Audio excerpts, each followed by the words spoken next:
De quoi je me mail sur rmc.fr, François Sorel.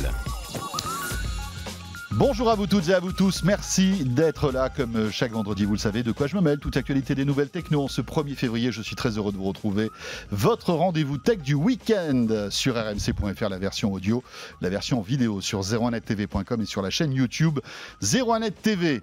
Au menu, tout à l'heure, on va revenir encore une fois sur le CES de Las Vegas, ce grand show de la tech qui a lieu dans la capitale du jeu et du plaisir en janvier. On va y revenir une dernière fois avec Olivier Ezrati qui chaque année nous fait un rapport hyper précis, hyper détaillé sur les tendances du CES de Las Vegas, et on verra justement ce que Olivier Ezrati retient de ce CES. Ce sera dans une vingtaine de minutes. Je vous rappelle que vous pouvez réagir avec le hashtag DQJMM sur Twitter et puis bien sûr nous rejoindre sur la page Facebook de quoi je me mêle. Merci d'être là et bienvenue. De quoi je me mêle sur rmc.fr et 01net TV. Pour débuter, c'est le club de la presse IT. Éric Le Bourlou, fidèle au poste, présent comme chaque vendredi. Bonjour Éric. Salut. Le rédacteur en chef de 01net.com. Et cette semaine, c'est Emmanuel Torregano qui nous fait le plaisir d'être là. Bonjour Emmanuel. Bonjour. Le fondateur d'Electronlibre.info. Est-ce que vous connaissez Electron Libre ?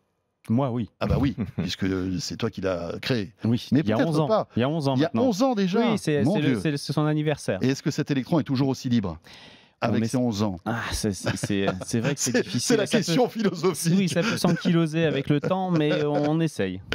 Electron Libre, donc un site dédié à l'actualité économique, qui est un site payant, hein, rappelons-le, oui, c'est l'info premium.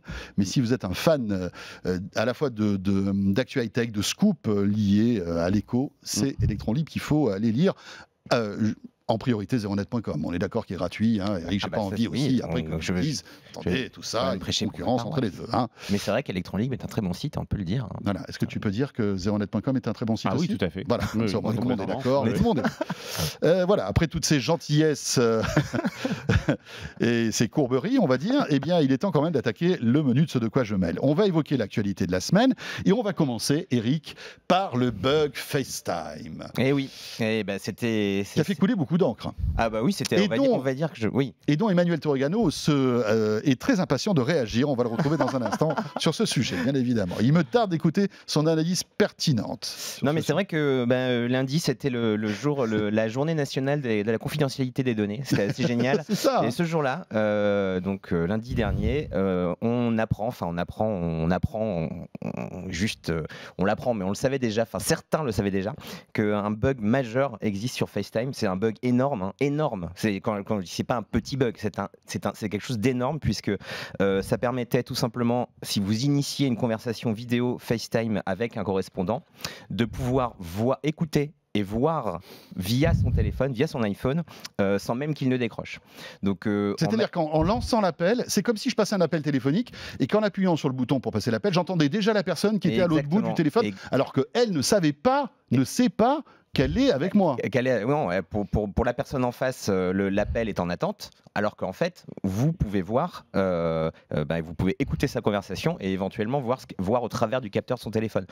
Et ça marchait aussi sur les Mac, et c'est un bug hallucinant. C'est-à-dire que pour une entreprise comme Apple qui se vante d'être, et a raison d'ailleurs, d'être une entreprise qui conserve bien de données, qui fait attention à nos données personnelles, là, c'est une énorme tuile. C'est une énorme tuile parce que d'un coup, ça casse complètement une image. Bon, Apple a réagi assez vite. Ils ont désactivé la fonctionnalité de FaceTime de groupe parce que c'est ça qui permettait. C'est-à-dire qu'ils n'ont pas corrigé encore le bug à l'heure où on enregistre cette émission. Là, il est quoi? Il est 11h ce vendredi matin. Par contre, il n'y a plus de FaceTime de groupe pour l'instant parce que c'est ça qui permettait. En fait, il fallait s'ajouter soi-même à une conversation pour que le bug se déclenche. Voilà, le FaceTime de groupe qui est une nouvelle fonctionnalité qui est arrivée il y a quelques semaines et qui permet d'avoir en fait d'être un CNN du FaceTime. On peut se retrouver avec je sais pas combien de personnes en temps réel, 32 personnes, c'est sympa, mais bon.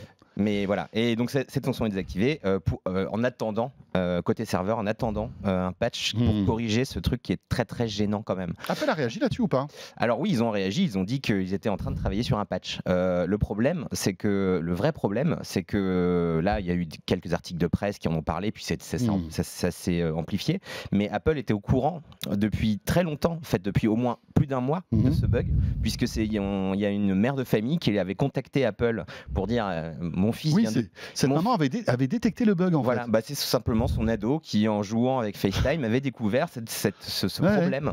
Et donc, elle a tenté de contacter Apple. Gentiment, hein, leur dire attention, écoutez, je crois qu'il y a un problème et tout. Enfin, voilà. Donc, on lui a répondu non, mais attendez, pour reporter un bug, il faut que vous créiez un compte développeur. Bon, voilà. Elle est tombée dans une espèce de paperasse. Elle a créé son compte développeur, mais elle a toujours pas eu de réponse. La mère de famille qui crée un compte développeur chez Apple, enfin, le truc de dingue, quoi. Voilà. Et finalement, Apple a réagi très tardivement une fois que la presse s'est emparée de cette histoire. Mais alors que ses équipes de sécurité, en tout cas certaines personnes de ces équipes de sécurité, étaient au courant de ce problème. Et c'est là qu'on peut voir quand même qu'il y a un petit souci dans la gestion de la sécurité informatique chez Apple. C'est pas la première fois qu'il y a ce genre d'histoire et que Apple met du temps à corriger, des bugs qui sont pourtant extrêmement graves et qu'on a l'impression parfois qu'ils ne prennent pas assez au sérieux certains de ces problèmes. Donc en tout cas, oui, c'est quand même incroyable que ça ait pu arriver en fait. Emmanuel, bon, les bugs, ça arrive à tout le monde, hein. Apple en a, Google en a, Microsoft en a, etc. Celui-là est un peu embêtant quand même. Enfin, pour Apple qui se veut être le garant de nos données personnelles, passer un appel FaceTime et entendre la personne qui est en face avant que ça décroche, c'est quand même un peu embêtant. Mais bon, à la limite, ça c'est le bug. Ce qui est peut-être un peu embêtant, c'est l'inertie qu'a Apple à réagir et à corriger ce type de problème. Moi, je vois pas en quoi il y a une inertie dans cette histoire. Le problème, c'est qu'en effet... Alors, rappelons que tu travailles pas pour les relations publiques d'Apple. Hein. Non, pas tout à fait. Non, pas tout à fait. Pas tout le temps, pas tout le temps. En tout cas, là, maintenant. Non. Là, je vous dis là maintenant, non. Voilà. Quand je viens dans ce bureau, non. D'accord. Bon, voilà. Mais en sortant, évidemment, tu es un proche de Tim Cook. Tout de suite. Oui, bien sûr, je l'appelle tout de suite pour faire mon report. Bien sûr. Bon, et donc, non, la question là-dessus, c'est est-ce qu'ils ont mis vraiment très longtemps ? C'est pas certain. En revanche, ce qui est vrai. Ils n'ont pas encore corrigé le bug. Hein. Non, et ils ont. À l'heure où on le problème, c'est qu'ils étaient au courant. Et c'est pas non plus eux qui étaient. Enfin, c'est très difficile à dire. Apple, c'est je sais plus combien de milliers de personnes. Il y a des gens qui en effet. D'accord, mais. Mais non, mais ça. Reprenons les choses autrement. Qu'est-ce qui se passe ? Ce qui est incroyable, c'est que ce bug soit passé à travers toutes les phases de vérification. Ça, c'est un vrai problème. C'est-à-dire que, et c'est pas la première fois, en effet, comme tu le dis, Eric, que ça arrive. C'est arrivé, par exemple, avec, on s'en souvient, il y a quelques années, malheureusement, il y avait une mise à jour d'un système qui avait été lancé et il mettait le bordel dans le disque dur. Bon, ils ont coupé le truc. Il y a eu des problèmes avec iCloud aussi. Excuse-moi, je te coupe, mais il y a eu des comptes iCloud. Ça a été la grosse pagaille. Il n'y a pas eu non, ils se sont retrouvés devant un problème de rétro-engineering social, mais c'est autre chose. Si tu veux, c'est vrai que c'est un joli mot, mais bon, il y a eu un bug quand même, quoi. C'est-à-dire qu'en gros, ils n'avaient pas été mis sur une faille ou ils n'avaient pas été piratés. Il se trouve que des gens avaient réussi à récolter des mots de passe à iCloud en passant par d'autres systèmes qui n'étaient pas chez eux. Ça arrive, voilà. Donc ils ont mis en place la double vérification, comme tout le monde d'ailleurs. Tout le monde a mis en place depuis la double vérification et ça a limité une partie du problème, pas complètement, puisque l'informatique, c'est l'autre versant un peu obscur de l'informatique. Ça a toujours été le piratage et toutes ces choses-là. Non, là, le problème, c'est que ce fameux bug, qui est en effet très gênant, mais enfin quand même qui n'a mis personne en danger, je rappelle, c'est-à-dire qu'il a été coupé. Là, il y a un type. Pourquoi il fallait que pour toi ça tue quelqu'un pour qu'on puisse dire que c'est grave? C'est un peu le problème. C'est-à-dire que la plupart des bugs qui sont révélés dans ces histoires-là sont souvent en effet dans une situation où le potentiel est peut-être dangereux. Oui, d'accord, mais dans les faits, qu'est-ce qui s'est passé? Une dame dont le fils jouait à Fortnite s'est rendu compte en effet qu'il pouvait passer dans un FaceTime de groupe qui était déjà une fonctionnalité très particulière sur un petit pourcentage. Je rappelle que si vous avez un iPhone 5, ça marche pas. Je te rappelle que Apple a bien promu en tout cas, poussé cette fonctionnalité. Apple a ignoré, et je ne pense pas qu'il l'ait fait en pensant qu'il y avait un bug. Ils l'ont fait parce qu'ils pensaient que la fonctionnalité fonctionnait, enfin que cette fonction de FaceTime Group fonctionnait. Elle fonctionnait, mais elle avait un bug. Non, ce qui est gênant, c'est que tout le système de vérification du soft, qui passe par le fait que ce sont des bêtas publics notamment, qui sont aussi envoyés à des développeurs, souvent sélectionnés, ce qu'on appelle les premiums chez Apple. Tous ces gens-là n'ont pas vu ce bug. C'est ça qui est assez incroyable. C'est qu'on ne sait pas à quel moment il apparaît. Est-ce qu'il apparaît dans cette phase de fabrication du logiciel ? A priori, peut-être non, puisqu'ils ne l'ont pas vu. Et est-ce qu'il n'apparaît pas au moment où la fonctionnalité devient publique ? Tout à fait. C'est-à-dire que quelque chose se met en place dans les serveurs Apple ou je ne sais trop faudrait voir précisément, et je pense qu'eux investiguent cette question-là. Ils sont en train de regarder qu'est-ce qui se passe, comment ça se fait que ce bout de code qu'on mettait dans les téléphones, ne posait pas dans les iPhones, ne posait pas de problème dans toute sa phase de fabrication, pour arriver à la fin, et quand elle devient publique, là, il y a en effet un bug qui est un vrai bug de la fonctionnalité. C'est-à-dire, c'est vraiment, c'est comme si vous aviez une voiture puis elle démarre pas, quoi. Enfin, c'est à peu près ce niveau-là. Ouais. Donc il y a un vrai problème à ce niveau-là. Après, est-ce qu'ils ont les moyens de leurs ambitions justement en termes de sécurité, de cloud, etc. On a l'impression que Apple, c'est contrairement à des gens comme Microsoft par exemple qui ont eu tellement de problèmes de sécurité qu'ils ont commencé à prendre le sujet, ils sont tellement pris de claque qu'ils prennent maintenant le sujet beaucoup plus au sérieux, on va dire. Au sérieux. Apple a toujours été un petit peu à la traîne par rapport à la sécurité informatique. C'est pas exactement ça non plus. Par exemple, c'est une des dernières entreprises à avoir lancé un peu tous les deux là. C'est un peu trop gentil. S'il vous plaît, excusez-moi. Pour dire aux hackers, on va vous donner un peu d'argent si vous trouvez des bugs et vous nous les rapportez. Apple, je crois que c'est l'année dernière qu'ils sont mis à faire ça. C'est quelque chose qui est courant chez tous les autres parce qu'évidemment que c'est une bonne technique pour découvrir ce genre de choses. Et donc il y a ça. Pas dans cette histoire.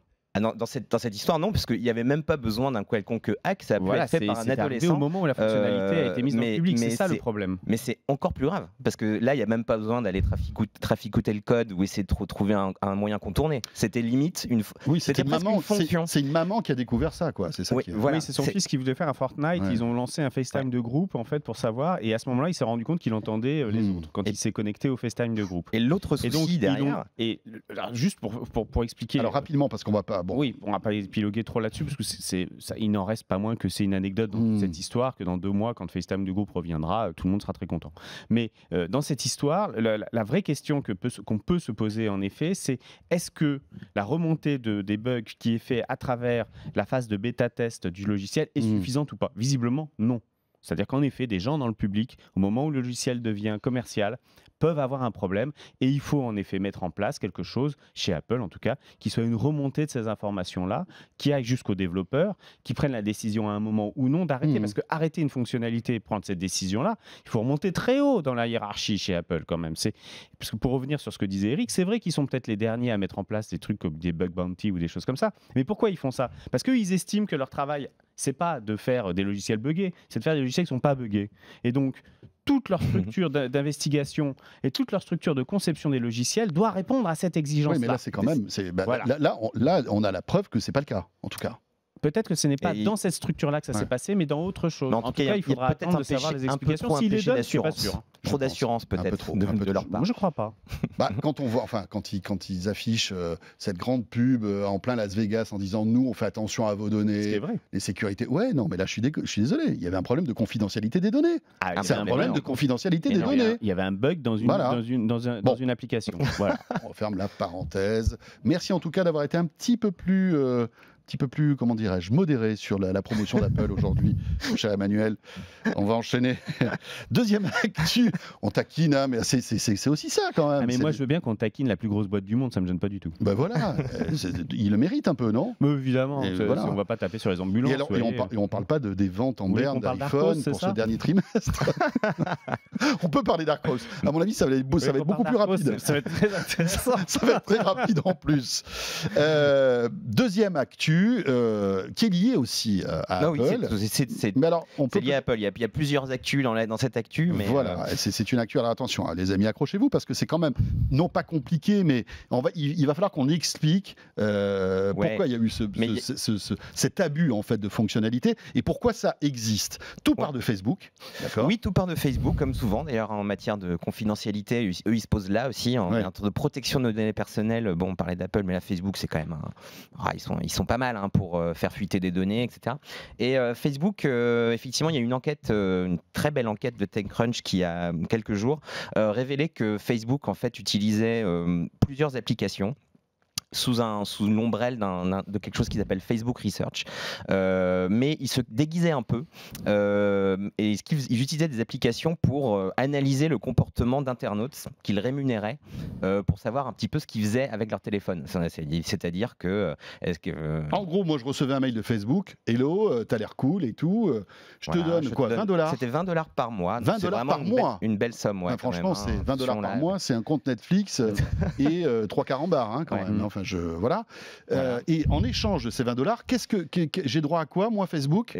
Alors Facebook, ce qui se passe, c'est que l'internaute qui participe à ces programmes-là doit installer un logiciel spécifique sur son smartphone.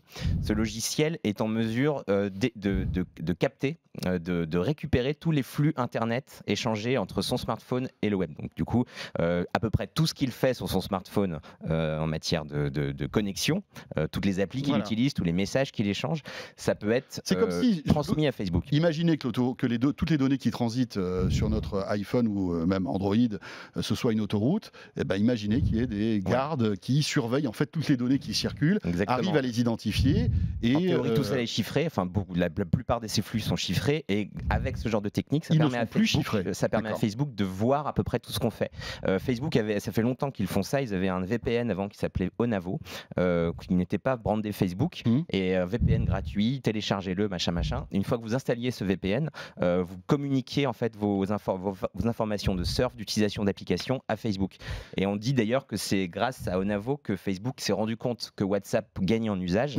Et que du coup ils sont dit tiens, on va racheter cette application parce qu'on voit que son usage grossit de semaine en semaine. Donc ça permet à Facebook, ce genre de truc, de voir un petit peu les usages qui sont en train de monter ou de descendre, y compris dans leur application ou dans l'application de concurrents. Pour ce cas précis, tout le monde était au courant, c'est-à-dire que l'ado, en théorie, avait lu un peu le disclaimer et savait que à un moment précis, pour $20, Facebook allait en quelque sorte espionner les données qu'il allait avoir sur son téléphone. Tout à fait. Alors, jusque-là, tout ça était transparent. Il faut effectivement. Alors Facebook dit même qu'il y avait l'autorisation des parents pour les mineurs. Enfin, c'est quand même assez bizarre. Psychologiquement, je ne sais pas ce que tu en penses, c'est quand même assez bizarre que Facebook dise ok, moi pour $20, les gars, je vais pomper tout ce que vous faites avec votre téléphone. C'est Mediamat?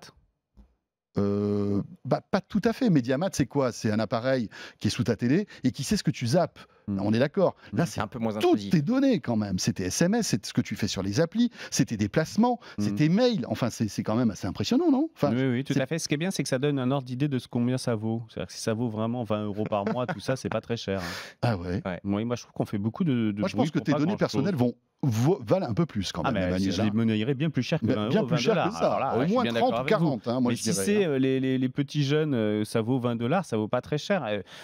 Facebook lance une étude en grandeur nature pour savoir combien est-ce que les gens consomment en effet, qu'est-ce qu'ils consomment exactement. Il faut c'est les jeunes, c'est intéressant pour eux.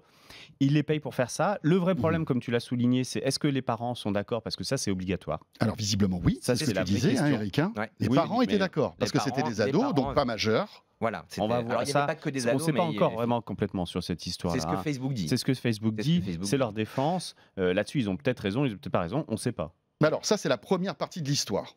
On enchaîne sur la deuxième. Ça, c'est plus intéressant. Voilà, c'est la deuxième qui est plus intéressante. Où est-ce que ça commence à coincer, en fait? Ça commence à coincer quand Apple, dont on parlait il y a quelques minutes, se rend compte que de cette histoire, à la suite, alors je ne sais pas si c'était au courant avant, visiblement non, se rend compte après cette enquête de TechCrunch que Facebook a utilisé ce qu'on appelle un certificat racine. Un certificat, donc c'est quelque chose qui permet de chiffrer de façon, c'est un petit bout de code dans votre téléphone qui permet de chiffrer de manière unique, on va dire, les échanges entre votre terminal et le web. Donc une fois que vous installez un certificat, c'est comme si on ouvrait la porte de nos données personnelles. Voilà. Pour résumer. Voilà. Et Facebook a utilisé une technique et un certificat qu'il ne doit pas utiliser dans les conditions. Ça, c'est les conditions développeurs qui sont réservées aux développeurs pour Apple. Apple interdit d'utiliser ce genre de certificats qui sont réservés normalement pour une utilisation en entreprise. Par exemple, nous ici, on a un certificat spécifique qui nous confie l'IT pour pouvoir, pour qu'ils puissent voir les flux. Mais ce n'est absolument pas quelque chose qu'on doit installer sur un téléphone qui n'est pas un téléphone de business. Là, ils ont utilisé une technique, ils ont contourné un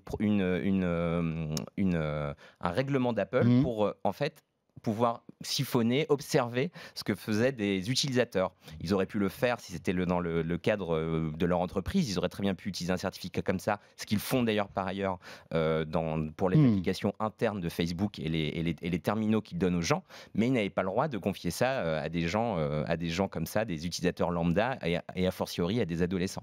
Donc Apple, ce qu'a fait Apple, il a fait mais qu'est-ce que vous faites Facebook là? Vous êtes en train de contourner un autre règlement. Donc, on va vous couper vos certificats. Et c'est ça. C'est ce qui s'est passé, donc quasiment en quelques heures. Facebook, toutes les applications internes de Facebook ont été coupées par Apple. Donc toutes les applications en bêta, par exemple Instagram, WhatsApp, etc., n'ont plus fonctionné chez Facebook à Menlo Park dans leurs locaux. Même visiblement l'application de restauration, il y avait les menus du jour à la cantine. Tiens, est-ce que c'est pour ça que je me retrouve avec une appli? Alors je change complètement de sujet. J'ai une mise à jour Instagram de l'appli, Ouais. et elle est en anglais. Depuis quelques jours. Je ne sais pas si c'est lié. Et peut-être. C'est très bizarre. C'est étrange. Je ne sais pas si tu utilises Instagram, si vous utilisez Instagram tous les deux. Si Instagram, mais c'est vrai qu'en effet, il y a les menus qui sont reply est en anglais. Ouais, mais je pense pas que ça soit lié à ça. Ouais, mais c'est un bug. Non, c'est parce bizarre. que ce dont parle Eric, c'est vraiment très particulier. En fait, Apple a deux. Il faut voir, il y a le Rapidement, s'il te plaît. Oui, je vais aller Manuel, très vite. Donc, il y a le B2C, c'est quand vous distribuez une application au grand public. C'est-à-dire que Electron Libre a une application, par exemple, elle est sur l'App qu'on Store. télécharge sur l'App Store, Et elle qui est disponible pour tout le monde. Donc, quand vous faites ça, vous vous inscrivez en tant que développeur, et à ce moment-là, on vous donne en effet un certificat qui vous permet d'utiliser l'App Store et tout le processus de vérification des applications, test drive et tous ces trucs-là. Quand vous avez un autre point qui s'appelle Apple for Business, qui est donc le B2B d'Apple, qui vous permet, quand vous êtes une entreprise SFR par exemple, d'avoir un compte chez eux, c'est relativement difficile à obtenir, et ça vous permet de faire de la distribution en auto, c'est-à-dire en interne, des applications que vous voulez sur un parc et sans passer par de smartphones, sans passer par parce qu'ils n'ont aucun intérêt pour le grand public. Voilà, ces applis-là. C'est surtout parce que vous pouvez gérer ce qu'on appelle les flottes de smartphones des entreprises. C'est ça l'histoire. D'accord. Donc c'est Apple for Business. Or, tous les développeurs Apple for Business, donc Google, puisqu'ils se sont fait aussi à Alpagé, Facebook, ont tous en effet une inscription chez Apple qui leur permet de délivrer en effet un certificat, qui leur permet d'utiliser tout ce système-là. Bien sûr. Le vrai problème, c'est qu'ils l'ont utilisé pour des gens qui sont hors de Facebook. Ouais. Et c'est ça où Apple leur a dit, attendez, quand même, vous exagérez là, franchement. Vous ne pouvez pas me dire, parce que évidemment, Facebook pourrait dire, écoutez, on va voir, on va faire notre fameuse étude de savoir comment est-ce que les gens... Mais auprès des employés Facebook. Auprès des employés, Voilà. ça serait tout à fait légitime. Ils Là, en le ont problème, assez c'est pour qu'ils avoir l'ont- un panel intéressant. Alors, est-ce qu'ils l'ont fait, je ne sais pas, moi, par exemple, avec les enfants des employés? Ça pourrait fonctionner, à la limite, Oui. pourquoi pas, hein, on va en dire qu'on est un petit peu... Mais eux aussi ont certainement une vie un peu trop... orientés ou déphasés par rapport au grand public, on va dire classique, Bien sûr. ordinaire. Donc ils ont été obligés d'aller chercher au-delà. Et là, ils se sont fait pincer. Et Apple a donc fermé ces fameux comptes développeurs en interne, on va dire. Hein. Et donc tout a été bloqué chez Facebook. Bah, ça a duré quelques heures. Mais bon, Mais voilà. cela dit, c'est légitime de la part d'Apple d'être vigilant là-dessus, non? Oui, ils ont. Enfin, je veux dire, c'est. Alors c'est- après, c'est- c'était c'est quand même plutôt- une technique qui durait depuis déjà des années. Donc Ouais. là encore une fois, Apple, c'est en regardant, c'est en Oui, c'est de regardant la pub. TechCrunch qu'ils ont pu, qu'ils se sont rendu compte visiblement qu'il y avait un problème. Et j'ajoute en plus qu'il n'y a pas eu que Facebook, puisque le lendemain, il y a la seconde couche que Google utilise exactement le même genre d'application. Et pareil, de la même manière, les applications internes de Google ont été coupées pendant quelques heures par Apple. Parce que c'est juste un abus de leurs conditions d'utilisation, de leur offre pro. Bon, histoire un peu complexe, mais intéressante, hein, parce que on voit un peu comment Ouais. ça se passe Si je peux ajouter une chose dans là-dessus, l'arrière-scène, en fait. Si je peux ajouter une chose là-dessus, en fait, c'est un déplacement de la part de Tim Cook et de la direction d'Apple. Je vous rappelle cette histoire quand Google change ses plans avec Android, c'est-à-dire qu'il ne copie plus BlackBerry, il décide de copier l'iPhone, et donc ils font une copie de l'iPhone, et Jobs sort une colère, elle est restée Oui, qui est mythique. hein. fameuse, exactement, dans lequel il dit qu'il va déclencher une guerre thermonucléaire contre Android. Et puis Cook prend, donc à la fin malheureusement de la vie de Steve Jobs, Cook prend le relais chez Apple et lui va faire des déclarations en disant que cette guerre thermonucléaire n'a pas de sens, que Google est aussi un partenaire, parce qu'il est quand même dans les iPhones, Bien sûr. il paye pour ça, et donc on ne va pas faire une guerre thermonucléaire. Sauf que là, on a un peu l'impression quand même que Tim Cook, s'il ne voulait pas faire une guerre thermonucléaire contre Android comme étant un plagiat d'iOS, il est en train petit à petit de dévier, on va dire, la trajectoire de ces fusées nucléaires, n'est-ce pas, de tout ça, sur autre chose, sur un autre plan, ce qui donc est la privacy. Donc on l'a vu avec le bug FaceTime, parfois malheureusement l'histoire est ironique, mais il n'empêche qu'ils sont vraiment en train d'orienter les ogives nucléaires vers un autre terrain, celui de la privacy et cette histoire de licence, et c'est tout à fait ça. On a encore deux petites choses à évoquer. Molotov Peut-être que vous êtes un utilisateur, je sais pas Eric, si tu es utilisateur de Molotov Oui, TV. moi c'est comme ça que je regarde la télé exclusivement. Voilà, un truc génial. Hein. On en a parlé longuement dans De quoi je me mêle. On a même reçu Jean-David Blanc il y a quelques semaines de cela qui nous expliquait le concept de Molotov. On sait que Molotov était un peu malmené ces derniers temps. Hein. Emmanuel, tu es un petit peu dans le secret des dieux, mais c'était un peu compliqué. Je suis dans le secret des dieux. C'est ça le problème. Oui, Molotov était un petit peu à bout de cash, visiblement, hein, parce que c'est une boîte qui consommait beaucoup d'argent et qui n'en avait presque plus. Alors, donc ils cherchaient des partenaires et peut-être même des investisseurs. Et bon, ils en ont trouvé un, hein, puisqu'il s'agit du groupe Altis qui va investir dans Molotov à hauteur de 60%, d'après ce que j'ai cru comprendre.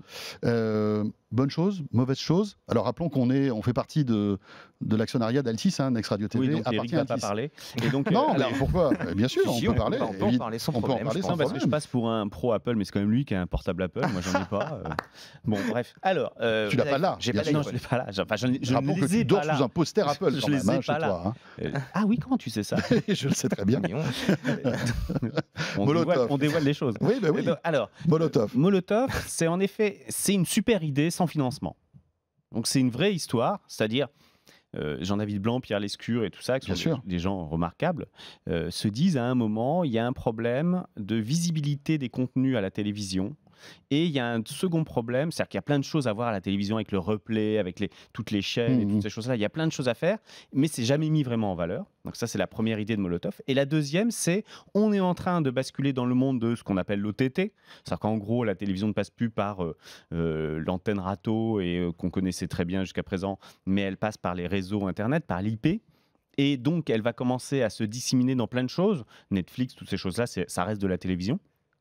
Donc Molotov, c'est à partir de ces deux contraintes-là, comment est-ce qu'on peut créer un service qui à la fois soit compétiteur dans l'interface, dans la fluidité, dans l'exposition d'un service SVOD type Netflix, et de l'autre côté, qui puisse avoir aussi une réponse à la richesse de Netflix. Donc il lance Molotov. Moi, j'utilise personnellement. Apple a été l'un des promoteurs de Molotov. Je ne sais pas si vous vous souvenez à l'époque, quand c'est sorti, ils sont mis d'accord pour la promo. Apple a poussé l'appli Molotov parce que c'est vrai que ça transformait. Elle s'est trouvée citée dans une keynote. Bien sûr, évidemment, ça transformait l'Apple TV en box télé. C'est ça. Voilà, c'est tout l'intérêt de ce service. Et Apple a compris tout de suite le sens. Le Molotov répond en effet pour Apple, pour Google, pour tous ces gens-là à une question qui est: qu'est-ce qu'on fait pour faire entrer la télévision, les chaînes de télévision, le vieux média, ce qui passait par l'antenne râteau, comme je disais. Comment on les fait passer bien, joliment, comme on dirait, dans les box, dans les box tiers, pas les box des opérateurs, les box tiers, les Apple TV, les Chromecast, toutes ces choses-là, les télévisions connectées, très important aussi, marché très important. Sauf que tout ça, c'est très bien, et Molotov le fait parfaitement. C'est un très beau développement. Très franchement, il n'y a rien à dire là-dessus. Franchement, c'est vraiment un beau développement. Sauf que il y a un problème. C'est que ou en tout cas le modèle économique, dont on ne sait à peu près rien de ses résultats, c'est-à-dire que Molotov n'a jamais communiqué sur le nombre d'abonnés et toutes ces choses-là. Le modèle économique qui est donc basé sur le fait que vous allez payer pour pouvoir enregistrer, on a quand même de forts doutes sur le fait que ça marche. Ouais, et visiblement, il y aurait eu quelques milliers d'abonnements premium sur donc 7 millions d'utilisateurs. C'est compliqué de savoir exactement où on en est. Alors, que penses-tu de cette association avec un gros opérateur télécom français? Alors, Molotov avait deux solutions. 3, on va dire. La première, c'était lever de l'argent sur des fonds et continuer en stand-alone, c'est-à-dire en pure player, en disant mais moi je vous emmerde et je continue. Excusez-moi pour le langage, mais en gros ça serait un peu ça. Mais là, pour dire ça, il faut avoir de l'argent. Et pour ça, il faut lever de l'argent auprès des fonds. C'est ça. Bon, et là, ils avaient levé déjà une trentaine de millions d'euros jusqu'à présent. Enfin, d'après ce que dit la presse, je pense que c'est un petit peu plus que ça, mais on n'a pas exactement les détails. Mais là, visiblement, ils n'arrivaient plus à lever des fonds. Et ça, ils le disaient depuis un certain temps et ils l'ont quand même pas fait. Donc, bon. La deuxième solution, c'était de se vendre à, justement, par exemple, à Apple, à Amazon, un Sony même, par exemple. C'est bizarre qu'Apple n'ait pas mis la main sur Molotov, franchement. Ça avait du sens, non? Peut-être un service un peu trop franco-français pour l'instant, pour une boîte comme Apple. Tu achètes la techno et tu multiplies ça, tu passes des accords avec les distributeurs américains, par exemple, et ça devient... Enfin, voilà. Là, tu as acheté simplement une coquille vide. C'est vraiment tout un autre sujet. Moi, je veux bien qu'on le fasse, mais c'est vraiment tout un autre sujet. Bien sûr. La stratégie d'Apple sur la télévision, c'est pas celle-là. C'est autre chose, voilà. Clair. Donc, bon. Alors qu'ils sont dans les starting blocks. Alors qu'ils sont dans les starting blocks, que Tim Cook l'a redit et qu'il a des choses à annoncer cette année. Très bien, on verra ce que c'est. Moi, j'y crois pas trop à Apple dans la vidéo, très sincèrement. C'est un autre sujet, on en parlera une prochaine fois. je préfère qu'ils achètent Tesla que Netflix. Pourquoi pas? Voilà. C'est une info, c'est un scoop que tu as là Non, ou pas pas du tout. Mais la question, c'est est-ce qu'ils achètent Netflix pour faire de la vidéo ou un autre, Nintendo ou des gens comme ça? Moi, je préfère qu'ils achètent Tesla. En plus, Molotov, ça gagner de l'argent. Emmanuel. Donc, je m'éparpille. Ta deuxième idée Donc, la pour deuxième Molotov, solution, c'était ils se fassent s'achète acheter par un gros fabricant, par exemple à Samsung, et qui dit toutes les interfaces Samsung des télé connectées, c'est du Molotov. Voilà. C'est formidable, on est très content, sauf que Molotov perd son universalisme. C'est-à-dire que ça serait que chez Samsung, par exemple, et ça resterait un problème. Troisième solution, et c'est celle qui a été choisie, on s'adosse, enfin Molotov est adossé, même s'ils perdent le contrôle, à un industriel qui va leur permettre de faire deux choses. Un, ne plus se poser la question du revenu, c'est-à-dire on n'est plus très sûr que ça fonctionne de faire payer les gens, et ben alors on le fait plus, ou on le fait en tout cas de façon différente. Et surtout, obtenir les contenus. Parce que le vrai problème de Molotov jusqu'à présent, c'est que TF1, M6, était petite, et Canal+ n'a jamais signé avec eux, avait commencé à retirer les fonctionnalités qui visaient tout le sel de Molotov, le fait d'enregistrer, d'avoir le replay. Je crois qu'ils avaient même des astreintes, non? Ils payaient pas des astreintes sur... Oui, bien sûr. Mais là, il y a un procès avec M6, par exemple. C'est compliqué. Donc, c'était compliqué. Et là, tout d'un coup, on arrive chez Altis, donc chez toi, et on dit, attendez... Si, il faut que tu le dises. Non, parce que tu as parlé de ma chambre et de mon poster. Non, pas du tout. Je suis... rien dire de ta Nous sommes salariés de 01net et d'RMC, qui elle-même appartient à Next Radio, qui elle-même appartient à Altis. C'est pas la même chose. Altis détient des droits sur la distribution de chaînes et de contenus et de services. Et donc, l'idée, c'était que Altis met un peu d'argent dans Molotov. Le Figaro ou les Échos parlent de 10 millions d'euros, mais il semble que ce n'est pas exactement ça. Enfin, c'est peut-être à peu près autour de ça.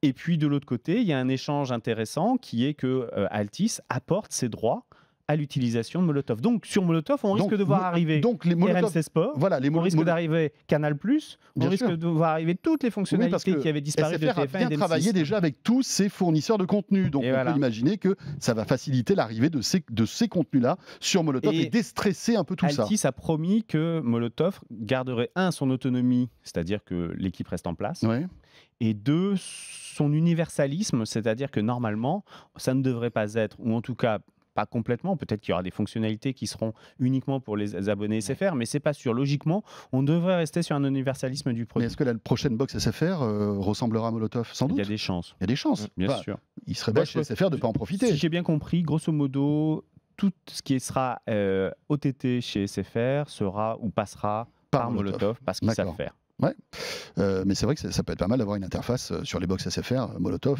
voilà. Et puis surtout, et rappelons qu'Orange était sur le coup aussi. Peut-être que RMC Sport, ça ne coupera pas. Vous voyez? Bien sûr. Je dis ça aux gens qui regardent RMC Sport. Orange était sur le coup, France Télévisions aussi était sur le coup. On parle d'une 50aine de millions dans les deux cas, et que Orange n'aurait pas forcément donné suite.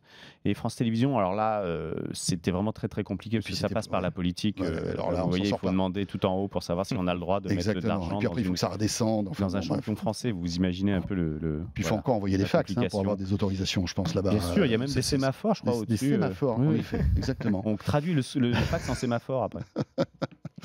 Très bien, c'est là-dessus que nous allons nous dire au revoir. Je crois que ce sera l'image qu'on pourra garder de ce de quoi je me mêle. Merci beaucoup, Emmanuel. Je vous en prie. Voilà. Et merci à Eric. Eric Le Bourlou. Et toutes les actus qu'on évoque là, vous pouvez les retrouver sur 01net.com et j'imagine aussi sur Electron Libre. Bien sûr, on en parle à fond. Combien tiens Electron Libre si je veux m'abonner? Parce que j'essaie d'avoir un compte gratos, j'y arrive pas. Mais je pense que. Vous savez que nous sommes un journal. Oui, bien sûr. Ne refait pas le modèle économique entier de Electron Libre. On est un magazine en ligne sérieux. Donc si vous voulez par exemple découvrir, vous pouvez télécharger l'application sur l'App Store. Elle s'appelle electronlibre.info, Electron Libre tout court. Et vous pouvez découvrir Electron Libre pendant 7 jours pour 10 €, ce qui est vraiment pas grand-chose. Enfin, en tout cas, pensez à mes enfants. C'est 10 €, voilà, pensez à mes enfants. Et en revanche, si vous voulez vous abonner, par exemple, à l'année, c'est 700 € à l'année, ce qui n'est pas très cher non plus. Merci, c'est pas très cher, oui. C'est ma salle de sport. Quand même. Mais enfin bon, après, oui, pourquoi tu me regardes comme ça? À mon avis, tu auras plus de résultats en abonnant à Electron Libre que dans ta salle de sport. Libre. Merci beaucoup, ça m'apprendra. J'ai tendu la perche quand même pour me faire battre. Merci beaucoup à tous les deux. Et ce De quoi je me mêle se poursuit avec quelqu'un que vous connaissez, que vous appréciez, j'en suis sûr, c'est Olivier Zrati qui nous rejoint dans De quoi je me mêle. L'énorme rapport du CES. Voilà, l'énorme rapport du CES. Qu'est-ce qu'on doit retenir? Allez, en 20 minutes de ce CES 2019, ce sera avec Olivier dans un instant. Merci d'être là, tout de suite. De quoi je me mêle sur rmc.fr et 01net TV.